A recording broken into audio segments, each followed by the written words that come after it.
Good morning. আজ 16ই মেয়ের জন্মদিন, তাই একটু বেরোচ্ছি, বালাজির মন্দির যাব। তো ওখানে গিয়ে পুজো দেব। নিজের হাতে তৈরি করেছি ঠাকুরের মালা। ভোরবেলা 3টের সময় উঠে করেছি, কী বলে, ফুলচুরি। প্রচুর টগর গাছ আছে এখানে, তালা দিই।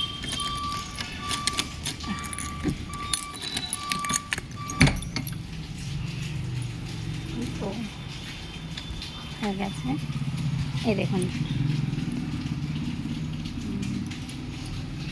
চলুন যাই, মন্দিরে গিয়ে আপনাদের সাথে দেখা হবে। যদি রেকর্ড করতে দেয় তাহলে ছবি তুলতে পারবো, মেয়েকে ভিডিও পাঠাবো।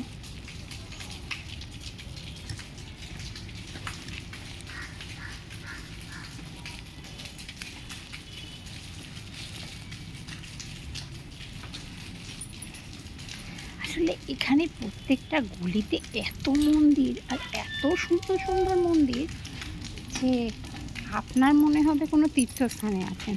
24 ঘন্টা মন্দির এখানে, আর কমসে কম 30টা মন্দির আমার বাড়ির পাশে আছে। চলুন। রাস্তাটা ভীষণ সুন্দর, দুপাশে প্রচুর ফ্ল্যাটস অ্যান্ড বাড়ি আর গাছ। একটু বাদে আপনি খুব সুন্দর একটা পাহাড় দেখতে পাবেন। এই এই দেখুন, পুরো পাহাড়টা এত সুন্দর। ডাউনের রাস্তা দুধার দিয়ে দেখা যাচ্ছে। আমরা প্রায় এসে গেছি। এই পার্কটায় খেলে লোকে, কিন্তু খুব পরিষ্কার করে না পার্কটা। এরা সব ব্যাডমিন্টন খেলছিল।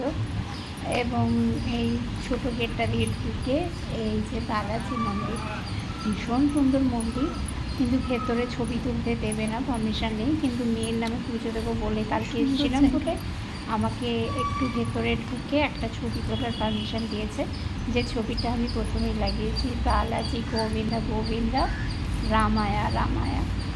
তো ভেঙ্কটা রামায়া গোবিন্দা গোবিন্দা গোবিন্দা বলে সবাই ডাকে, গোবিন্দা ঠিক সাড়া দেয়।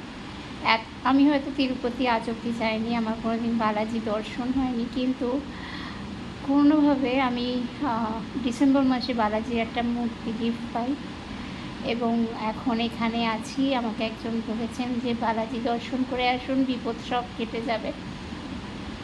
তো আমি কাল বিকেলেই এসেছিলাম এখানে, যেখানে কী বলে, প্রস্থানদ্বারের সামনে, মানে মেন গেটের সামনে রয়েছে হনুমানজি আর গরুড়জি। গরুড়জি একদিকে রক্ষা করছে, হনুমানজি করছে। ভিতরটা বিশাল বড়, ভীষণ বড়। আর আমি সবটা ছবি তুলতে পারিনি। এত পরিষ্কার, এত পরিচ্ছন্ন, এত ডিসিপ্লিন। ঠাকুরমশাইকে নিশ্চিন্তে পুজো দেওয়া যায়। মাত্র 100 টাকা দিয়েছি, মেয়ের জন্মদিন বলে ওরা 100 টাকা নিয়েছে। এবং বালাজি মূর্তির ভেতরে গর্ভগৃহে গিয়ে আমি পুজো দিয়ে আসতে পেরেছি। এটা একটা পাদপদ্ম বিষ্ণু রাখা আছে। এর ডান দিকে কর্নারে হচ্ছে হাত পা ধোয়ার জায়গা, ওখানে হাত পা ধুয়ে আসতে হয়। আর এরা এখানে থাকে, কৃষ্ণের চারপাশে আশ্রমের ভেতরে এরা খেলে বেড়াচ্ছে, খুব থাকে। আমি তো রোজই যাব ঠিক করেছি, আমি ওদের জন্য খাবার নিয়ে যাব। আপনি ঠান্ডা মাথায় ওদেরকে খাওয়াতে পারেন। ওখানে বসে সবাই কারি পাতা বাচ্ছে, ভোগের রান্না হবে তার ব্যবস্থা করছে। আর এটা আর একটা বাসুদেবের মূর্তি, যে মূর্তিটা সন্ধেবেলা লাইট জ্বলে। এই পুরো মন্দির প্রদক্ষিণ করে আরও মন্দির আছে, দুপাশে মন্দির আছে। 10 অবতার বাঁদিকে মেনশন করা আছে, সবটা তো ঘুরে দেখছিল না, তাই দেখাতে পারিনি। এখানে লক্ষ্মীনারায়ণ আছে, লক্ষ্মী দেবী আছে এবং বিষ্ণুর সব অবতারের মূর্তি আছে।